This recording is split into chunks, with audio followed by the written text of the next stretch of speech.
बोलो सतगुरुदेव भगवान की जय।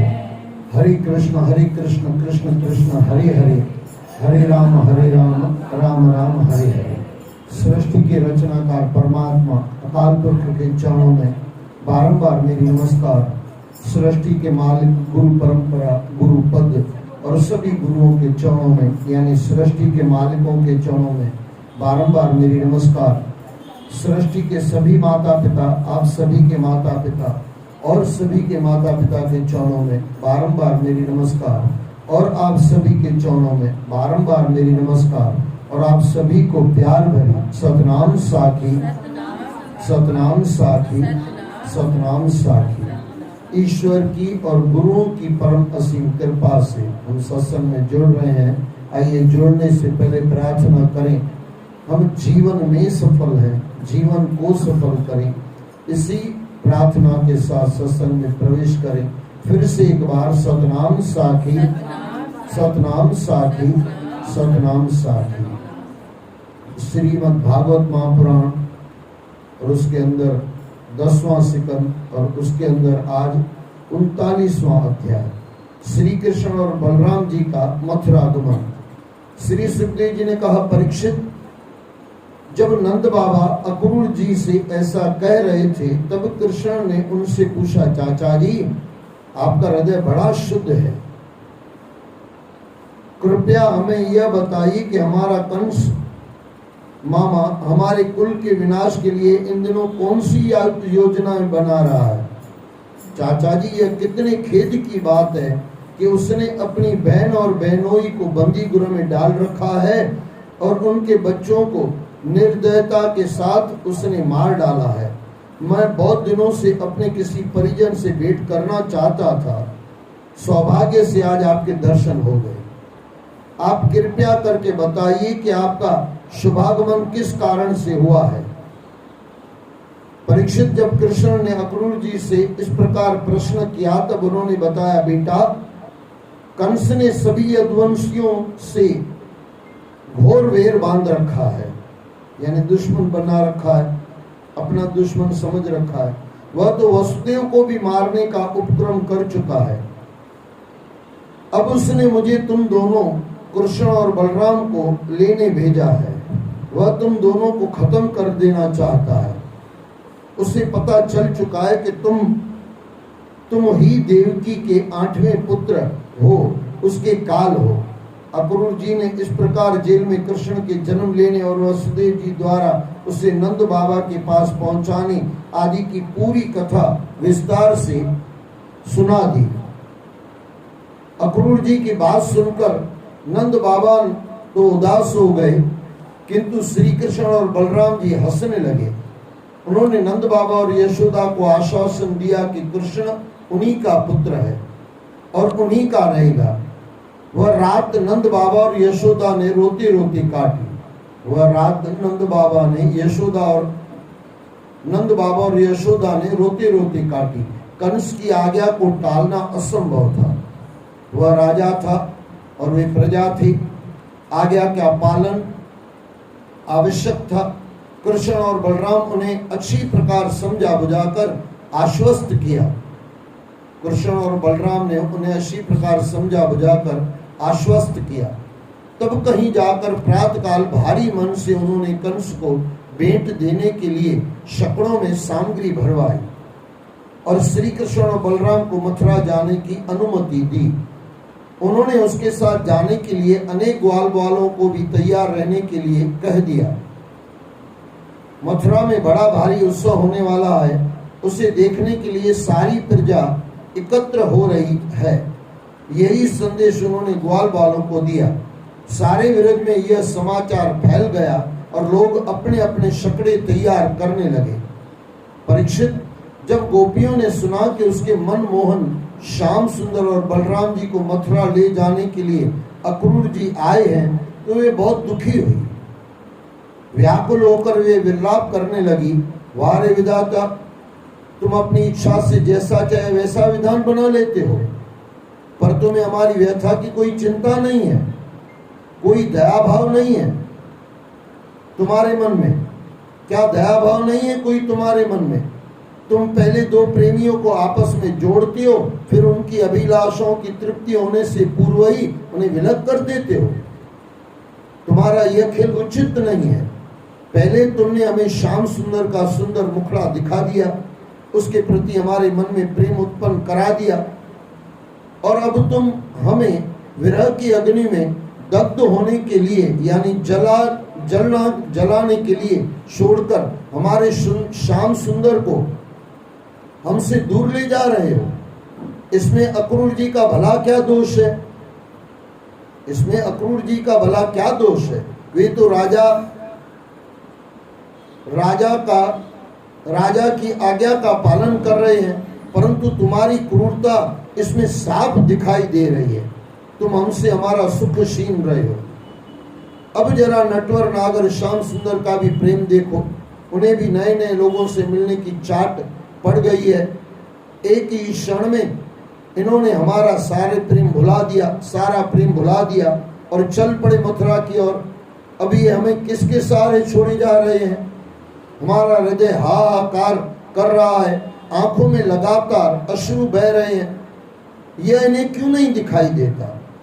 ये ऐसे मुंह मोड़कर जा रहे हैं कि हमारी ओर पलट कर भी नहीं देख रहे हैं। अब मथुरा की युवतियां अपने हाव भाव से हमारे कान्हा को रिझाएंगी तो हम गंवार ग्वालिनों को ये क्यों याद रहेंगे? अब मथुरा की युवतियां अपने हाव भाव से हमारे कान्हा को रिझाएंगी तो हम गंवार ग्वालिनियां को वे क्यों याद करेंगे? ये भी उन्हीं से रम जाएंगे और हमें भूल जाएंगे। वहां मथुरा में मान उत्सव होगा, बड़े बड़े महाराजा वहां होंगे। मार्ग में भी सैकड़ों लोग हमारे श्याम सुंदर को भरी भरी नजरों से देखेंगे, उनसे प्रेम जताएंगे, उनका मान सम्मान करेंगे। फिर इन्हें हमारा स्मरण क्यों आएगा? देखो सखी, यह अक्रूर कितना निष्ठुर है, हृदयहीन है। इधर हम दुखी हो रही हैं और यह हमारे श्याम सुंदर को हमसे दूर ले जा रहा है।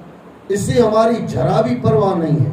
देखो तो सभी जाने के लिए कैसे जल्दी मचा रहे हैं। इन्हें हमारी और देखने तक समय नहीं है।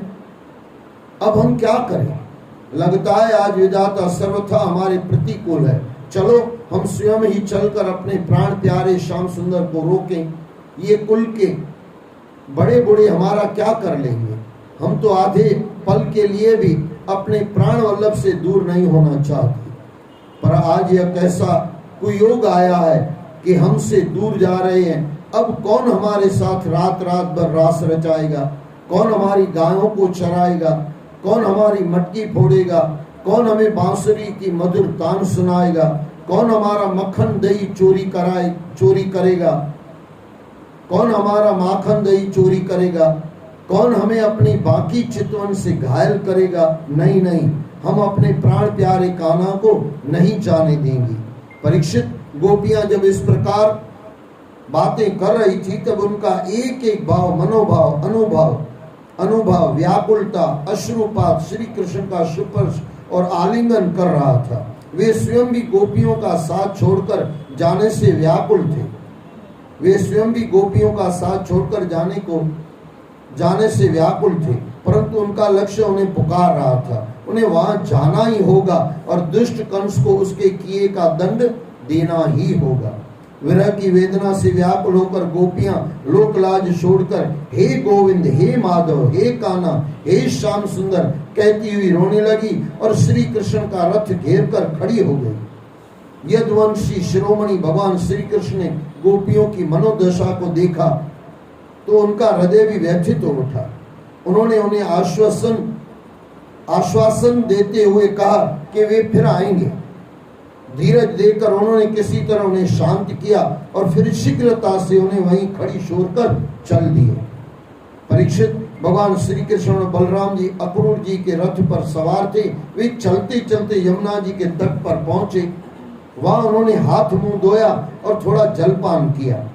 अक्रूर जी ने दोनों भाइयों को रथ पर बैठा दिया और स्वयं यमुना के अनंत कुंड में विधि पूर्वक स्नान करने के लिए उतरे। उस कुंड में जैसे ही उन्होंने डुबकी लगाई तो उन्हें कृष्ण और बलराम जल में साथ साथ बैठे दिखाई दिए। उनके मन में शंका हुई तो उन्होंने जल से अपना सिर बाहर निकाला, परंतु उन्हें यह देखकर आश्चर्य हुआ कि दोनों भाई तो रथ पर ही बैठे थे। उन्होंने फिर जल में डुबकी लगाई तो वे दोनों फिर उन्हें जल में दिखाई दिए। उन्होंने देखा कि साक्षात अनंत देव श्री शेष जी और भगवान विष्णु वहां विराजमान है। वह रूप देखकर अक्रूर जी का हृदय गदगद उठा। उसकी अद्भुत शोभा में वे खो गए। वे बहुत देर तक उन्हें ही देखते रहे। वे परमानंद में गोते लगाने लगे। उन्हें परम भक्ति प्राप्त हो गई। उनका सारा शरीर हर्ष से पुलकित हो उठा। उन्होंने भगवान के चरणों में शीश रख दिया और हाथ जोड़कर उनकी स्तुति करने लगे। यहाँ पे गोपियों के प्रेम के बारे में क्या कहना है? जितने भी भागवतकार हुए हैं, जिन्होंने भी भागवत कही है, अंत में उन्होंने यही कहा है कि गोपियों का प्रेम हमारे बस की ताकत नहीं है कहना। क्या कहें गोपियों के बारे में? कितना प्रेम से कृष्ण से प्रेम है, कितना प्रेम, अगाध प्रेम।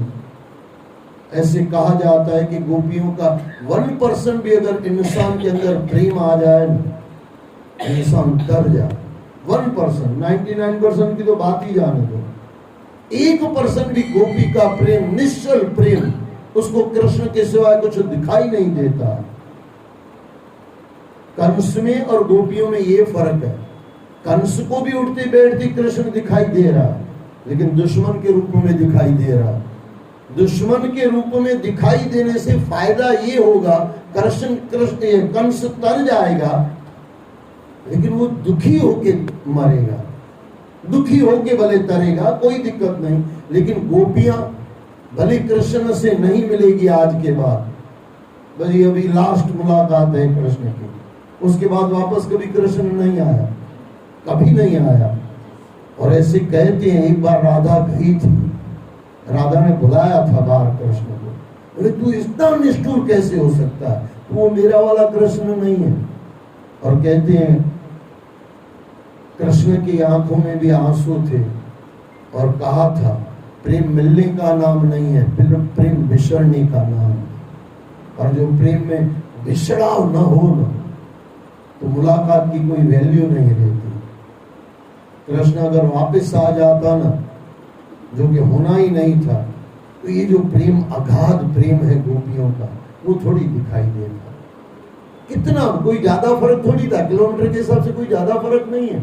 आदमी सुबह जाके वापस आ सकता है, आज भी जाके आ सकता है, हाँ एकदम नजदीक है। भले गोपियां कृष्ण के लिए रोती है, लेकिन कोई गोपी गई नहीं।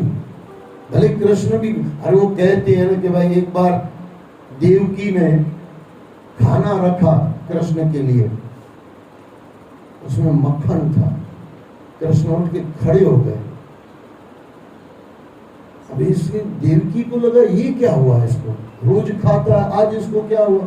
हुआ क्या था, किसी ने कहा देवकी को ये वहां पे मक्खन बहुत खाते थे, इसको मक्खन खिला।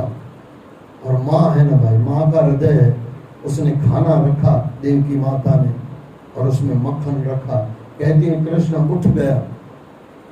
ये बलराम को थोड़ा बुरा लगा, और जहां जहां बलराम को थोड़ा ऐसा लगता था, इसके लिए तो बड़ा भाई भैया बना था, आपको पता होगा, यही तो लक्ष्मण भैया है। लेकिन ऐसी कुछ बातें थी जो कृष्ण के सामने, वो राम के सामने नहीं कह पाते थे, इसके लिए ये जन्म में बड़ा भाई बन गया था कि जहां भी टोकना होगा बराबर टोकेंगे। लेकिन बलराम कभी टोक नहीं पाया। लेकिन यहाँ पे कहते हैं बलराम कृष्ण के पास गया, बोले कान्हा वैसे तो तू मेरा भगवान है, सब कुछ है, लेकिन तूने जो आपको आज माँ का अपमान किया ना, ये बात मुझे पसंद नहीं आई।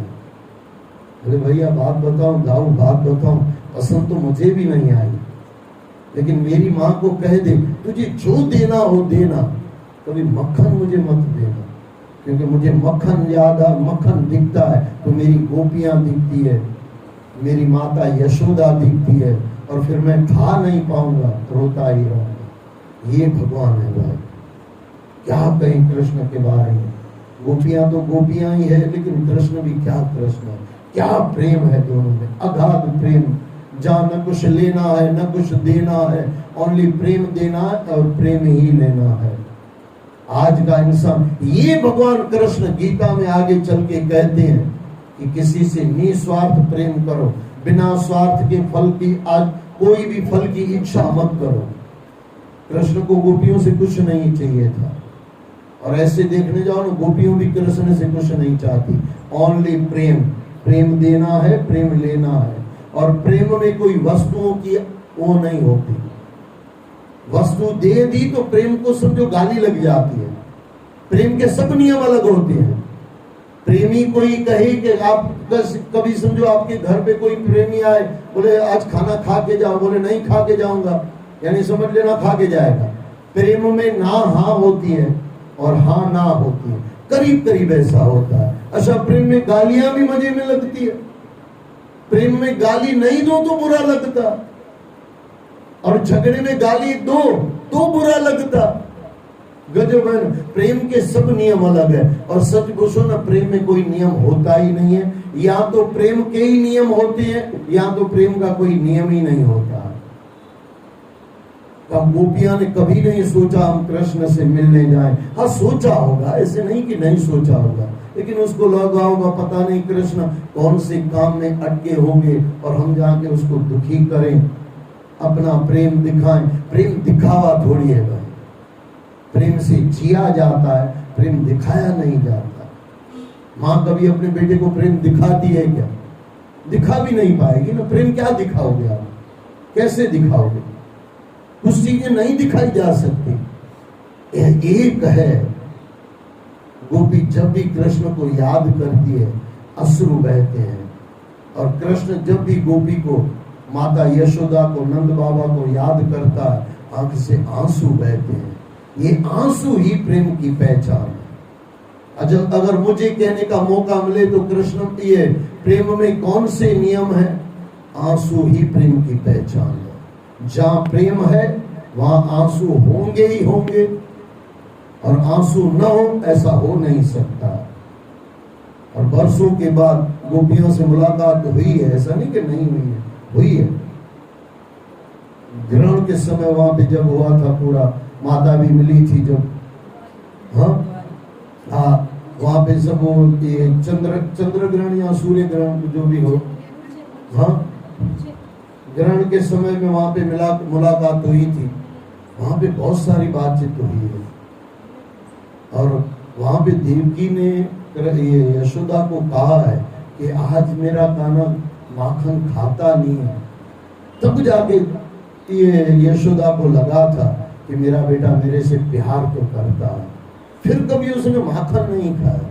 मेरे ख्याल से अगर कृष्ण को पूछ, भगवान कृष्ण को पूछो ना कान्हा क्यों नहीं खा रहा, बोले ये तो अधिकार मेरी माँ यशोदा का ही है, और वो मुझे माखन खिला नहीं सकता। और सच पूछो, ऐसे परमात्मा से अगर प्रेम करने में हमारी कहीं कंजूसी हो रही है तो हमारा होगा क्या? और परमात्मा क्या है पता है? जैसे हम परमात्मा को चाहेंगे ना, वैसे वो हमको चाहेगा। और ऐसे ये सिखाने के लिए फिर आगे चल के उद्धव को भेजा जाएगा। उद्धव भी प्रेमा भक्त बन के आएगा। क्या प्रेम है भाई! प्रेम के सामने अगर मेरी भाषा को समझो तो बुरा मत मानना, प्रेम से परमात्मा बिक जाता है। वैसे परमात्मा को कोई खरीद नहीं सकता, किसी की ताकत नहीं है परमात्मा को खरीद सके, लेकिन ये प्रेम से परमात्मा बिक जाता है। और जिसने प्रेम परमात्मा से किया ना, उसकी तो क्या बात है पहले। और सच पूछो तो गोपियों के लिए ऐसे देखने जाओ तो बहुत सब सुखदेव जी महाराज को लिखना चाहिए। पर जहां तक मेरी सोच है, जहां तक संतों को मैंने सुना है, जहां तक मैं भी ये सोचता हूँ, सुखदेव जी महाराज ज्यादा गोपियों के बारे में बोल नहीं पाए, क्योंकि बोलोगे तो असुरों में आंखों में आंसू आएंगे। अब आंखें में आंसू आएंगे तो बातचीत कैसे होगी? जो ज्ञान चर्चा हो रही है वो कैसे होगी? और मैंने कितने संतों को देखा है, जब ये 10वां सिकंद आता है न चाहते हुए भी वो कई बार खुद को रोकते हैं कि मेरे मुंह से मेरी आंखों से आंसू न निकले, आंसू न निकले। लेकिन क्या संत रोते हैं भाई! और वो जो प्रेम का रोना है, खुद को कितना रोक के करते हैं, क्योंकि पूरी कथा करनी है ना। आप अकेले में बैठे रूम के परमात्मा में नाम के लिए रो, वो बात अलग हो गई। लेकिन मंच पे बैठ के अगर जब आप रो रहे हो तो आगे की कथा नहीं हो पाएगी ना, मजबूरी है ना, नहीं हो पाएगी। अच्छा, रूठा हुआ कंठ कुछ बोलेगा, सुनाई कुछ अलग देगा।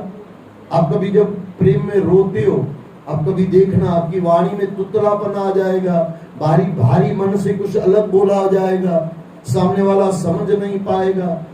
अब अच्छा, ये परीक्षित महाराज के भाले खास 7 ही दिन है, उसके अंदर सुखदेव, अच्छा सुखदेव जी महाराज ने ये भी किया है, कहीं भी राधा का नाम नहीं लिया, कहीं राधा का नाम नहीं लिया।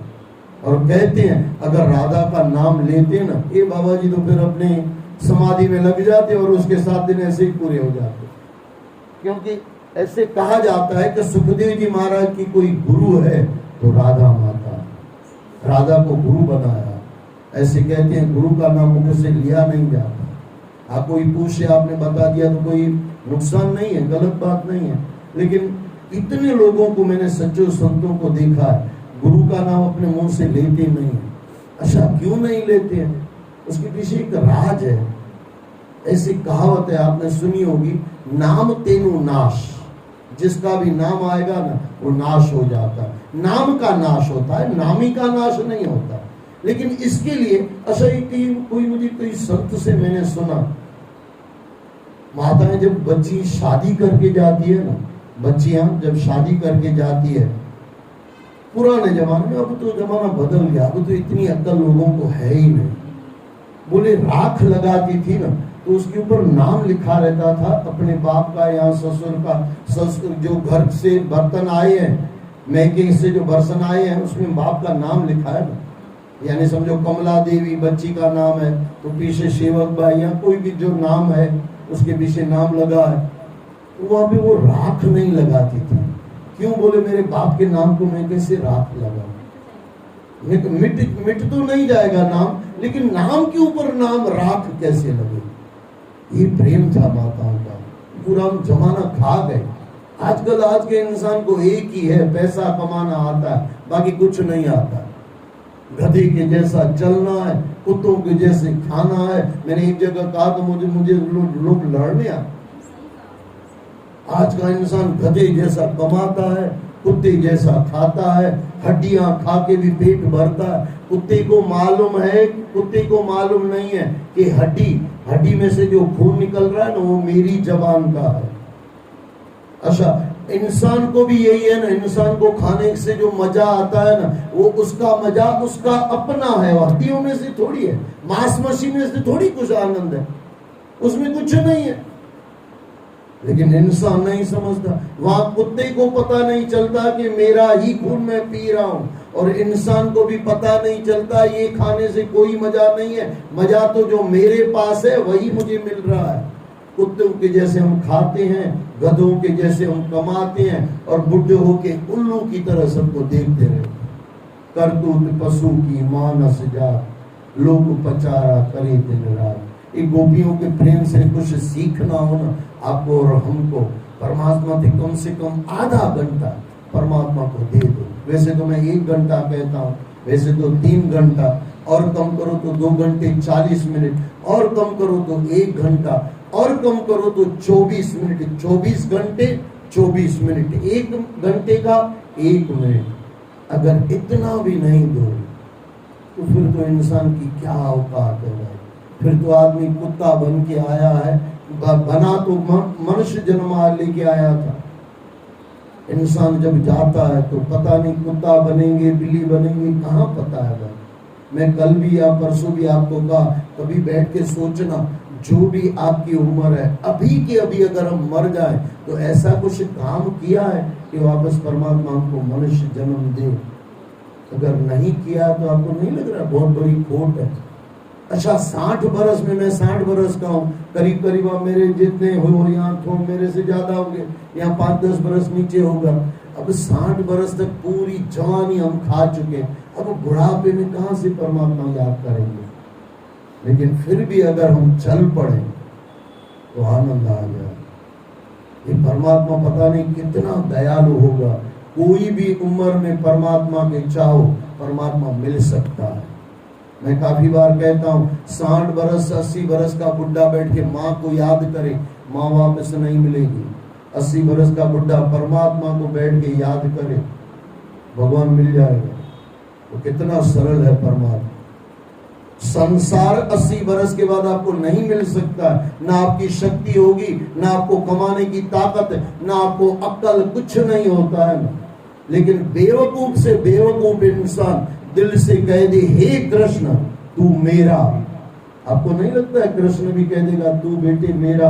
मैं तो तुझे काफी बार कहता हूं, तू ही नहीं बोल रहा था। देर है तो बंदा तुझे में आ। भगवान उठकाई देर का है, भगवान के पास कोई देर नहीं है। देरी इंसान ने लगा रखी है। सामान 100 बरस का पल की खबर नहीं।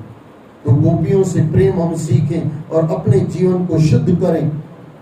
1 घंटा कम से कम। और फिर मैं दोहरा दूं, आपके पास समय नहीं है, बहुत बिजी हो, कम से कम 24 मिनट पक्के वाले, जिसमें पूरा परमात्मा और आप, वो संसार में से 24 मिनट निकाल के जिस दिन आप परमात्मा के चरणों में बैठोगे ना, 24 घंटे के बादशाह बन जाओगे। और हाय रे इंसान इतना भी करता नहीं। करना क्या है भाई? अपना भला करना है तो भगवान कृष्ण के पास जाना है, भगवान का भला करने थोड़ी जाना है। संसार में क्या होता है, एक आदमी बोर होता है और दूसरा कोई दुखी, एक दूसरा दुखी, दोनों एक दूसरे को सुखी करने की कोशिश करते हैं। भगवान में ऐसा थोड़ी कि भगवान दुखी बैठा हुआ है और आप जाकर उसको सुखी करोगे। वो बाबा जी तो सुख में ही है ना, आनंद में ही है ना। आपको सुख चाहिए, अपने स्वार्थ के लिए तो अपने पास जाओ, भगवान के पास जाओ। अपने स्वार्थ के लिए तो जाओ। और कहीं किसी संत ने कहा, बोले स्वार्थी बनना है तो ऐसा स्वार्थी बनो, कम से कम 1 घंटा भगवान को अपने लिए याद करो। आपको आनंद चाहिए तो, और ये तो चाहिए ना हर इंसान। स्वार्थी बनो तो परमात्मा तरफ चलने वाले स्वार्थी बनो, संसार में चलने वाले स्वार्थी मत बनो। क्योंकि संसार में स्वार्थ शरीर तक सीमित है, और परमात्मा तरफ वाला जो स्वार्थ है वो पता नहीं कितने युगों को आपको सुधार देगा, जन्मों को सुधार देगा। और फिर मैं दोहरा दूं, प्रेम परमात्मा से करो ना, कुछ मांग मत रखो। जिसने नहीं मांगा ना, बाबा गुरु नानक ने क्या मांगा? कुछ नहीं मांगा, लेकिन नाम अमर हो गया कि नहीं? नाम के लिए पीछे इंसान कितना करता है। टेऊराम साईं ने कभी नहीं सोचा होगा कि मेरा नाम इतना अमर हो जाए, लेकिन हो गया कि नहीं? वो नाम के पीछे नहीं दौड़े, वो परमात्मा के पीछे दौड़े। परमात्मा से जुड़ गए, नाम अमर हो गया। किसकी ताकत है टेऊराम साईं को भूल जाए, किसकी ताकत है गुरु नानक को भूल जाए? चाहो तो भी नहीं भूल पाओगे।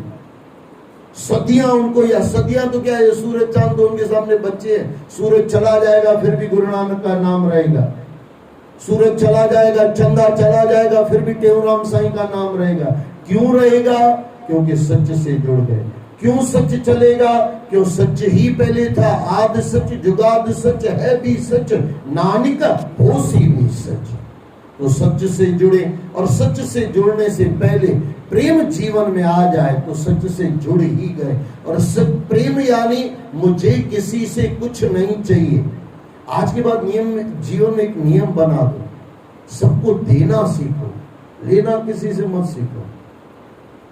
और एक संत तो किसी परमात्मा को कह रहा था, बोले जा भगवान तेरे से भी कुछ नहीं चाहिए। तो ऐसा जब आनंद आ जाए ना, और जब आप भगवान को कहोगे ना मुझे कुछ नहीं चाहिए, भगवान दौड़ने के लिए पीछे दौड़ता, भाई तू ले, मेरे से ले। ये हकीकत है, ये हकीकत है। और कहते हैं ना, ऐसे प्रहलाद महाराज को भगवान ने कहा, नरसिंह भगवान ने कहा बहुत मांग। बोले बेटे क्या चाहिए? बोले बाबा कुछ नहीं चाहिए। बोले नहीं बेटे मांग कुछ। और ऐसे कहते हैं 3 बार भगवान नरसिंह ने बोला, बोले बेटे कुछ मांग ले। हमारा नियम है कि हम जहां भी जाते हैं कुछ दे के जाते हैं, और तू नहीं लेगा तो थोड़ा नियम टूट जाएगा, कुछ मांग ले। और ऐसे कहते हैं 3 बार मना करने के बाद जब 4थी बार वापस नरसिंह भगवान ने बोला, बोले मांग बेटे क्या चाहिए? बोले बाबा एक काम करो, जीवन में मैं कभी किसी से कुछ मांगू ही नहीं, ऐसी आशीर्वाद दे दो। फिर भी भगवान ने थोड़ी जिद की तो बोले एक काम करो ना, ये जितने भी अधर्मी जैसा भी आदमी है सबको ले जाओ ना दुनिया में, सबको स्वर्ग ले जाओ ना। बोले बेटे तुझे चाहिए, तुझे मैं चाहिए, दुनिया वालों को नहीं चाहिए। अरे बाबा ऐसे कैसे आप बोलते हैं, दुनिया वालों को तो आप नहीं चाहिए, मैं आपके पीछे इतना पागल हूं, ये दुनिया आपके पीछे पागल नहीं है। बोले बेटे नहीं है, सब पहला आदि नहीं है। और कहते हैं थोड़ी बहुत आपस में बातचीत हुई, भगवान ने कहा छोड़ आदमियों को, अभी तू कहाँ दौड़ता फिरेगा, सामने सुअर खड़ा है उसको ले ले और सीधा स्वर्ग में ले जाते हैं उसको। आपने कहानी सुनी होगी। और वो सीधा सुअर के पास प्रहलाद महाराज गया, भगवान ने थोड़ी शक्ति डाल दी, सुअर बोलने लगा, आदमी की भाषा में बोलने लगा। भगवान प्रहलाद महाराज ने कहा बोले चलना है स्वर्ग। बोले स्वर्ग में क्या है? बोले भगवान मिलेगा, अच्छी खासी चीजें मिलेगी खाने पीने के लिए, और जो तू चाहिए वो तुझे मिलेगा, सब कुछ मिलेगा। तो इतने में सुअर की धर्म पत्नी, अब धर्म पत्नी देखो सुअर की धर्म पत्नी कहना मजाक कह रहा हूं मैं, आज इंसान की धर्म पत्नी नहीं है तो सुअर की धर्म पत्नी कहां से? आज ही तो पत्नी बन गई ना भाई, पत्नी बना दी ना हमने। पहले के जमाने में धर्म पत्नी बोलते थे, तो मेरी थोड़ी कटाक्ष है कि धर्म पत्नी सुअर की। वो आके सुअर को पूछने लगी, बोले क्या हुआ? बोले चलो स्वर्ग चलते हैं, पहला जा आया है और ये भगत है भगवान का और स्वर्ग ले जाएगा। बच्चों ने भी कहा हम भी चलेंगे। पहला ने कहा मजे से चलो, हमारा परमात्मा है ना, दातार है, सबको ले जाएगा। लेकिन वो जब सुअरी और उसके साथ वो धर्म पत्नी उसके साथ में चलने लगी, बच्चियां बच्चे साथ में चलने लगे, उसकी पत्नी को कुछ याद है, बोले रुक जा मुझे थोड़ा बातचीत करने दे। उस समय वो कुछ खा रहे थे जो सुअर और सुअरी महाराज खाते हैं, जो खाते हैं उनका जो खाना है। बोले ये मिलेगा? पहला जैसा बोले पागल ये क्या मथे ऊपर, ये क्या खाएगा, ये खाएगा तू वहां पे? अरे वहां पे तुझे काजू बादाम बोलेंगे, तू भाग जा, जल्दी कर जा, भाग जा, हम यहाँ पे अपने मजे में बैठे हुए इतनी बढ़िया चीज खा रहे हैं, तू भाग जा इधर से। और कहते हैं पहला भगवान दौड़ के नरसिंह भगवान के गोद में आया, बोले बाबा ये तो सही बात है, सुअर नहीं आते। बोले पागल, सुअर नहीं आते तो आदमी को कहाँ आना है? ये तो जिसको लागी हो तो पीड़ पड़ेगा, ऐसा लागी हो तो पीड़ पड़ेगा। ये तो सुदामे को लग गई और कृष्ण के पीछे पागल है, मीरा को लग गई, कृष्ण के पीछे लग पड़ी। और जिसको एक बार लग गई ना, उसको फिर दुनिया कुछ लगा नहीं सकती, वो खुद लगाया है जो परमात्मा में लग गया है। मैं फिर दोहरा दूं, परमात्मा के पीछे 1 घंटा पागल होना सीख लो। 1 घंटा आपको लगेगा पूरा जीवन बदल गया।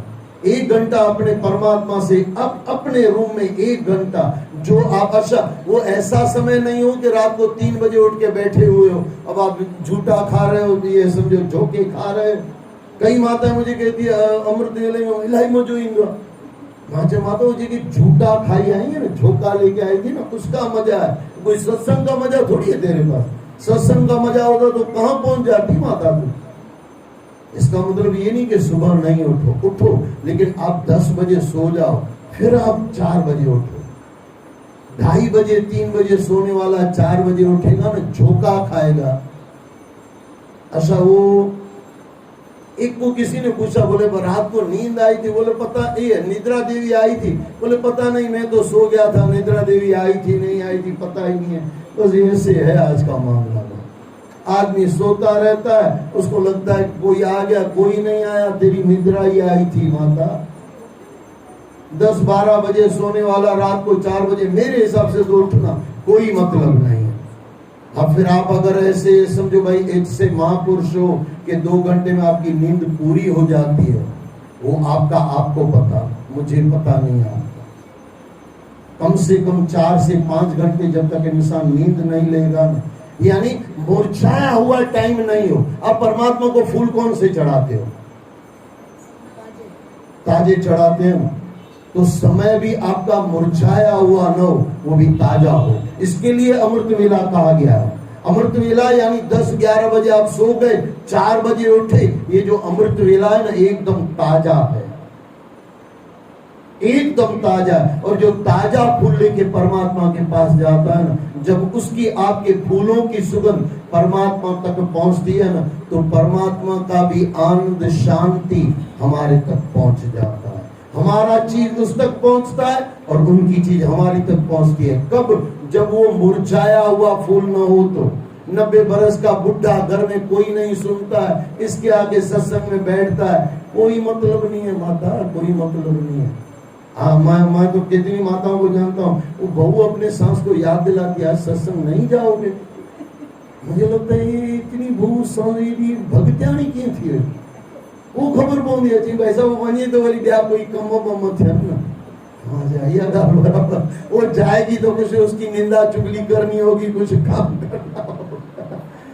कहाँ इंसान जा रहा है भाई साहब, कहाँ इंसान जा रहा है। इसका मतलब ये नहीं कि 80 बरस 90 बरस हो गए तो परमात्मा को छोड़ दो, मैं ये नहीं कह रहा हूँ। लेकिन मुरझाया हुआ फूल, मुरझाई हुई बुढ़िया, मुरझाया हुआ बचपन, ये बुढ़ापा, लेकिन इससे अच्छा फूल कौन सा दो? बचपन का। जवानी दे दो परमात्मा को, कारण कि जवानी छे। कल मुझे कोई बोल रहा था आपको गुजराती अच्छी आती है, सही में खरेखर जवानी से आप हमारे भाई बैठे हुए हैं, जवानी छे रेवानी नहीं, इन्हें जवानो परमात्मा नी बाजू में कहां रोकीने बैठा छो? गजो मैंने भाई जवानी के जवानी से ने रेवानी थोड़ी है, जवानी रेवानी से। मारी गई तमारी गई बधानी गई, जे गया ते बधानी गई, કેટલી રોકવાનો એને? જવાની જવાની છે। बच्चा बचता है क्या? बच्चा मर गया तभी तो मैं जवान हो गया ना।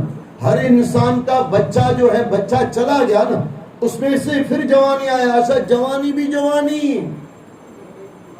अब बुढ़ापो ढाईपो के नहीं, ढाईपो ले कई पाइमो के नहीं, कुछ लिया के नहीं परमात्मा तरफ, ढाईपा के नहीं। પછી તો ડોળા થઈને મરવાના છે ને ડોસી થઈને મરવાના છે, પછી જવાના છે 84 લાખ યોનિઓમાં। એના કરતા જો કલાક સુધરી જઈએ તો, एक कलाक जो आपने परमात्मा ने आप ही दई तो इसके लिए परमात्मा तरफ कम से कम 1 घंटा आज गोपियों से हम सीख लें, 1 घंटा परमात्मा की तरफ। लेकिन वो मुरझाया हुआ टाइम न हो, जैसे मुरझाया हुआ फूल न हो, जवानी खिलती हो, समय खिलता हो, सुबह का ताजा टाइम हो। रात को थके हुए आए हो और आधी नींद आ रही है, आधा शिव चालीसा पढ़ रहे हो, आधा झोंके खा रहे हो, कोई मतलब नहीं, कोई मतलब नहीं। अध्याय 40वां, श्री अक्रूर जी द्वारा भगवान श्री कृष्ण की स्तुति। श्री अक्रूर जी बोले, आप प्रकृति आदि सभी कारणों में परम कारण है। आप ही अविनाशी सर्वदर्शी सर्वात्मा पुरुषोत्तम नारायण है। आपने ही ब्रह्मा जी द्वारा इस चराचर जगत की सृष्टि कराई है। पंचभूतों और समस्त इंद्रियों और मन के अधिष्ठाता आप ही हैं। जड़ चेतन समस्त ब्रह्मांड के स्वामी आप ही हैं। मैं आपको नमन करता हूँ। सभी साधु योगी अपने अंतकरण में, सभी जीव भौतिक पदार्थों में, सभी देवगण नक्षत्र मंडल में, सभी कर्मकांडी ब्राह्मण कर्म मार्ग में, सभी ज्ञानी तर्क ज्ञान में, सभी वैष्णव जन नारायण रूप में तथा सभी भक्तजन आपको अंतर्यामी सर्वेश्वर सर्वव्यापक और सर्वात्मा परमात्मा मानते हैं और आपकी पूजा करते हैं। हे प्रभु, आपकी माया से युक्त यह प्रकृति तीनों गुणों से व्याप्त होने के उपरांत भी आप में लिप्त नहीं है। आपकी दृष्टि निर्लिप्त है और आप समस्त वृत्तियों के साक्षी हैं। आप समस्त जीवों में रहते हुए भी सर्वथा अलग हैं। अग्नि आपका मुख है, पृथ्वी चरण है, सूर्य और चंद्रमा आपकी आंखें हैं, आकाश नाभि है, दिशाएं कान है। ये प्रकृति परमात्मा है, प्रकृति भी परमात्मा है। सनातन धर्म ये कहता है और जैन धर्म कहता है प्रकृति ही परमात्मा। हो सकता है मेरी कहीं गलती हो तो माफ करना, लेकिन जहां तक मैंने संतों से सुना है वो कहते हैं प्रकृति भी प्रकृति ही परमात्मा है। और हमारे संत महात्मा सनातन धर्म कहता है प्रकृति भी परमात्मा है। प्रकृति चली जाएगी तो परमात्मा मर नहीं जाएगा। जैसे पानी में गिलास में पानी है, नीचे गिरा दो तो पानी खलास हो गया कि नहीं? अगर प्रकृति में ही परमात्मा है तो प्रकृति जिस दिन नष्ट हो गई तो फिर भगवान भी नष्ट हो गया। तो बोले प्रकृति भी परमात्मा है, प्रकृति ही परमात्मा नहीं है, प्रकृति भी परमात्मा है। जैसे आपके पिताजी के फोटो के अंदर, आपके पिताजी फोटो में भी है लेकिन फोटो के बाहर भी है कि नहीं है? फोटो को फाड़ डालो तो अगर पिताजी फट जाएंगे क्या? पिताजी तो जिंदा रहेंगे ना। मैं मजाक कर रहा हूँ थोड़ा, कि अपने पिताजी को मत फाड़ना। आज अपना इंसान पता नहीं कितनों को फाड़ के बैठा हुआ, संबंध टूट गए। आज के इंसान को एक आता है, कमाना है, गधे जैसा कमाना है और रख के सब मर जाना है, बस इतना आता है। और कुछ इंसान को आता नहीं है। न प्रेम वाले संबंध चले गए, सब छोड़ दिया हमने, प्रेम छोड़ दिया, जो भी है बस नालायकी। क्या कहें भाई, थोड़ा बोलना कुछ ज्यादा अच्छा नहीं लगता। आज का इंसान जितना बेईमान है ना, शायद इतने युगों में पहले कभी नहीं था, इतने युगों में कभी नहीं था। आज का इंसान अच्छा बेईमान मानता ही नहीं है, इसके लिए बेईमान, बेईमान का शब्द भी मस्त है। अभिमान और बेईमान वाले को कहा जाता है भाई मान ले, बेईमान मान, तू बेईमान है तो सुधर जाए। अभिमान अभिमान ले, अभिमान चला जाए। न बेईमान मानता है न अभिमान मानता है, इसके लिए अभिमान कभी जाता नहीं है और बेईमान कभी ईमानदार होता नहीं। मान ले के मैं बुरा हूं तो अच्छा हो जाए और सुधर जाए। आकाश नाभि है, दिशाएं कान है, स्वर्ग सिर है, देवता आपकी भुजाएं हैं, समुद्र कोख है, वायु प्राण शक्ति है, वृक्ष और औषधियां आपके रोम है, मेघ सिर के केश हैं, पर्वत अस्थियां और नाखून है, दिन और रात पलकों का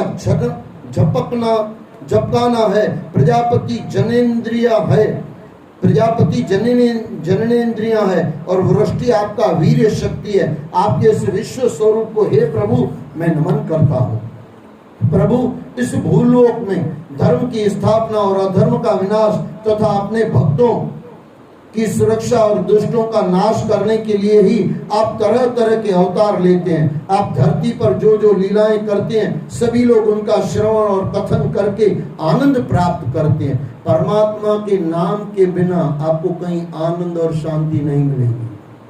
उस छोटी सी कहानी आती है, बोले भगवान सबको सब दे रहे थे, एक चीज कुछ दूर हो गई, भगवान ने जल्दी से अंदर पैरों के नीचे डाल दी। लक्ष्मी बार बार थोड़ी, कई बार होता है ना पंखा चलता है तो नोट इधर उधर हो जाते हैं, तो हमारे जैसे बड़े नोट आगे कर लेते हैं, 10 का गिर जाता होना, 200 का गिरना नहीं चाहिए। तो भगवान विष्णु भी थोड़ी बार बार चीज कुछ अंदर ले रहे थे और बार बार हवा लग रही थी, पवन कुमार थोड़ा आगे कुछ ले जा रहे थे। लक्ष्मी ने देखा, बोले क्या नीचे दिखाओ, तो बोले चुपचाप बैठ जाए, सबको जाने दे, बाद में दिखाता हूँ। और कहते हैं सब चले गए, तो लक्ष्मी ने कहा थोड़ा पैर हटाओ देखने दो। वो थी शांति। और बोले इनको किसी को आपने शांति नहीं दी। बोले पागल, ही अगर शांति दे दो तो कोई मेरे पास आता ही नहीं। ये शांति और तेरे पास मेरे पास है, इसके लिए तो दुनिया तेरे पास मेरे पास आ रही है। शांति परमात्मा के चरणों के सिवाय, गुरुओं के चरणों के सिवाय कहीं नहीं मिलती। आनंद परमात्मा के सिवाय कहीं नहीं मिलता है। परमात्मा के चरणों में ओनली एंड वन, एक ही दुकान शांति और आनंद की, गुरु और परमात्मा। फिर गुरु को या परमात्मा को एक ही है। आप धरती पर जो जो लीलाएं करते हैं सभी लोग उनका श्रवण और कथन करके आनंद प्राप्त करते हैं और उनका बार बार यशोगान करते हैं। मैं आपको हर रूप से नमन करता हूँ, आपकी कृपा का मैं आकांक्षी हूँ, मैं आपकी शरण में हूँ। भगवान इस धरती पर समस्त जीव आपकी माया के वशीभूत होकर अज्ञानवश यह मैं हूँ, यह मेरा है के दुराग्रह में फंसकर विविध कर्मों से उलझते रहते हैं। मैं और मोर तोड़ते माया। रामायण में भगवान बाबा तुलसीदास ने कहा है ये मेरा और तेरा, बस यहाँ से माया शुरू हो जाती है। ये सब तेरा, संसार छूट गया, ये सब मेरा, संसार में बंधन आ गया।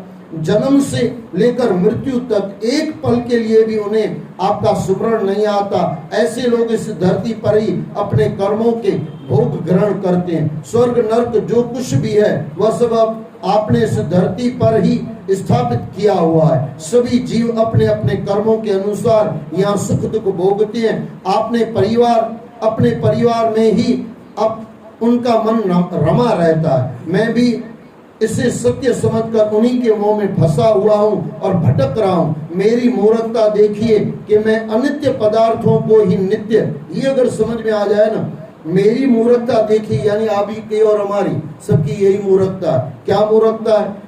अनित्य पदार्थों को नित्य समझकर बैठे हुए हैं।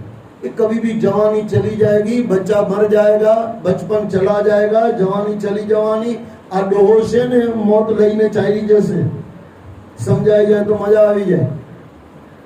नित्य मेरी मूर्खता देखी कि मैं अनित्य पदार्थों को ही नित्य, अनात्मा और आत्मा और दुख को सुख, अनात्मा को आत्मा यानी जो शरीर है उसको आत्मा समझ बैठे और दुख को सुख समझे बैठे हुए हैं, दुख को सुख समझे हुए हैं। इस प्रकार अज्ञान व सांसारिक सुख दुख के संघर्षों में ही मैं रमा हुआ हूँ। मैं यह भूल गया हूँ कि आप ही हमारे सच्चे खेवनहार है। खेवनहार माने तारनहार है। कोई व्यक्ति कोई के नीचे छिपे जल को नहीं पहचान सकता। कोई व्यक्ति काई के नीचे छिपे जल को नहीं पहचान सके, मृग तृष्णा को ही जल का आधार मान ले तो उससे सुख की प्राप्ति भला कैसे हो सकती है? मृग तृष्णा के जल से कभी प्यास नहीं बुझती।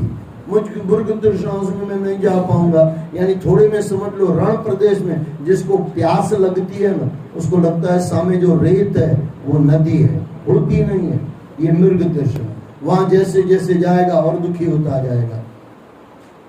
सुख की प्राप्ति भला कैसे हो सकती है? उसकी प्यास बनी ही रहती है। मेरा मन सदैव इधर उधर ऐसे ही भटकता रहता है, मैं उसे रोकना चाहकर भी नहीं रोक पाता। इस प्रकार भटकता हुआ मैं आपके चरण कमलों की छत्र छाया में शरण लेने आया हूँ। मेरे स्वामी मुझ पर कृपा कीजिए। ये बहुत बड़ी प्रार्थना है, हो सके तो रोज किया कर दीजिए। दया मेरी कृपा माफ करना थोड़ा। इस प्रकार भटकता हुआ मैं आपके चरण कमलों की छत्र छाया में शरण लेने आया हूँ। मेरे स्वामी मुझ पर कृपा कीजिए, दया कीजिए और मुझे अपने जिन कर्मों को करने के लिए यह नश्वर शरीर दिया गया है, कोई कारण किससे दिया गया है, उन्हें मैं पूर्ण निष्ठा के साथ पूर्ण करके आपके श्री चरणों में आ सकूं, ऐसी दया मुझ पर कीजिए। हे प्रभु, आपकी शक्तियां अनंत है, आप स्वयं ब्रह्म है, मैं आपको नमन करता हूँ। हे वासुदेव, आप ही समस्त जीवों के आश्रय दाता हैं, आप ही ज्ञान है, आप ही इसे धारण करने वाले हैं। आपकी कृपा से ही मुझे आपके दर्शनों का सौभाग्य प्राप्त हुआ है, अन्यथा मैं तो आपके शत्रु का अन्न खा खा कर उसी के हित संधान में लगा हुआ था। ये कौन कह रहा है? अक्रूर महाराज जी प्रार्थना कर रहे हैं भगवान को। ये प्रार्थना हमारे जीवन में भी आ जाए, आनंद आ जाए। अंत में अब मैं आपकी शरण में हूँ प्रभु, मुझे अपनी दिव्य ज्योति से जगमगा कीजिए और मुझे इस माया फंद से बचाइए। मैं आपकी शरण में हूँ, मेरी रक्षा कीजिए। आपको कुछ ना आए ना, इतना बार बार बोला कीजिए, मैं आपकी शरण में हूँ, मेरी रक्षा कीजिए। इतना भी बहुत बड़ा मंत्र है। बोलो सतगुरुदेव भगवान की जय। जय जय श्री राधे, जय जय श्री राधे, जय जय श्री राधे।